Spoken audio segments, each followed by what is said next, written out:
Mark 10. Shifting Borders of Pure Faith. The echo of a stray basketball bouncing in the far corner of the church gymnasium underscored the low hum of shifting folding chairs as the Saturday night recovery group formed their circle. The smell of floor wax and stale industrial coffee hung heavy in the cavernous room, a space usually reserved for high-energy youth leagues, now transformed into a makeshift sanctuary for 10 people white-knuckling their sobriety.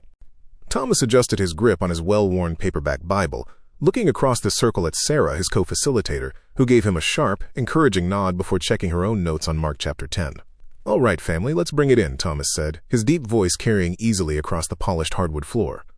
"Tonight we are tracking Jesus as he crosses the Jordan, leaving the safe, familiar hills of Galilee behind to march straight toward Jerusalem. The stakes are rising, the terrain is changing, and everywhere he goes, people are trying to bargain with him. They are trying to hold on to their legal loopholes, their wealth, and their status, while he is demanding total, unvarnished self-surrender. Let's look straight at the text where the Pharisees try to corner him with a trap about divorce rules." Jake leaned back in his metal chair, crossing his arms with a cynical grunt that caught the attention of the whole room. "It sounds exactly like my first sponsor meeting," Jake muttered, his eyes fixed on the gym ceiling. The Pharisees are looking at the law of Moses, trying to figure out exactly how much damage they can do without breaking the contract. They want to know where the line is so they can step right up to the edge of it. When I was using, I did the exact same thing with my boundaries, asking how far I could slide before it officially counted as a relapse, trying to find a legal loophole in the steps so I didn't have to actually change who I was on the inside. "And look how Jesus answers them, Jake," Sarah interrupted, her voice gentle but unyielding as she leaned forward, resting her elbows on her knees. "He doesn't play their legalistic game. He pulls them past Moses' concessions and points them right back to the original architecture of creation. He tells them that God designed covenant unity to be unbreakable, and that any system built on human loopholes is just a monument to a hardened heart. Surrender isn't about figuring out what you can legally get away with. It's about admitting that your way of managing relationships has completely fractured your life." Elena stared down at her hands, her silver bracelets clinking softly against her tablet screen where the story of the wealthy inquirer was highlighted in deep blue. "That's exactly what terrifies me about the next section," Elena whispered, her voice trembling slightly as she looked up at Sarah. "This guy runs up to Jesus, falls on his knees, and asks what he has to do to inherit eternal life. He's got the perfect resume. He's kept all the commandments since he was a kid. He's successful. He looks great from the outside. But when Jesus looks at him and loves him, he hits him with the one thing he can't handle. Go, sell everything you have and give to the poor, then come, follow me." I read that, and my chest goes tight because I am that rich young ruler. I have the corporate vice president title, the beautiful house in the hills, and the clean appearance, but my success is the very cage keeping me from surrendering. I want recovery, but I want to keep my hands on the steering wheel of my assets because I'm terrified of who I am without my credentials. Thomas nodded slowly, his finger tracking the verse variants in the margin of his text. "The text says the man's face fell, and he walked away grieving because he had great wealth." Jesus looks at his disciples and drops that massive, impossible metaphor.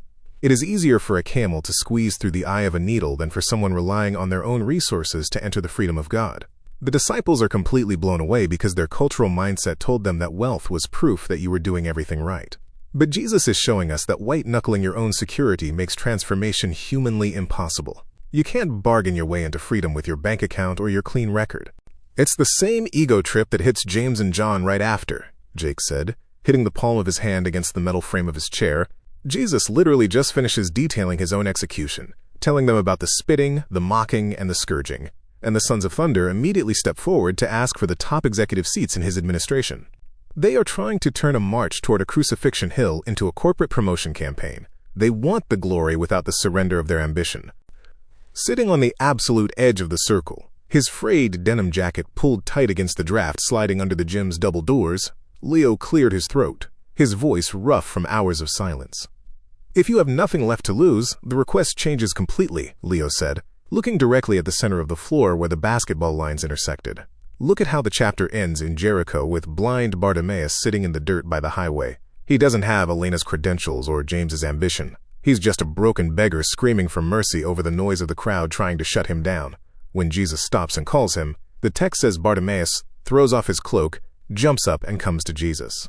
That cloak was his security blanket, his license to beg, his entire identity in the dirt, and he tosses it away while he's still completely blind. He doesn't wait until he can see to surrender his old life. He drops his safety net in the dark just to get to the voice of grace. The room fell completely quiet, the heavy silence settling over the group like a collective intake of breath as the weight of the beggar's choice hit home. Sarah smiled softly, looking around the circle of open Bibles and tired faces, her voice grounding the evening's study. That is the absolute heart of the journey, Leo. Bartimaeus throws away his past identity because he knows his old cloak can't save him anymore. He enters his recovery completely empty-handed, and because he's empty-handed, his eyes are opened and he follows Jesus straight down the road to Jerusalem. Let's take a deep breath together, let go of the things we are still trying to protect, and look at how we can throw off our own cloaks tonight.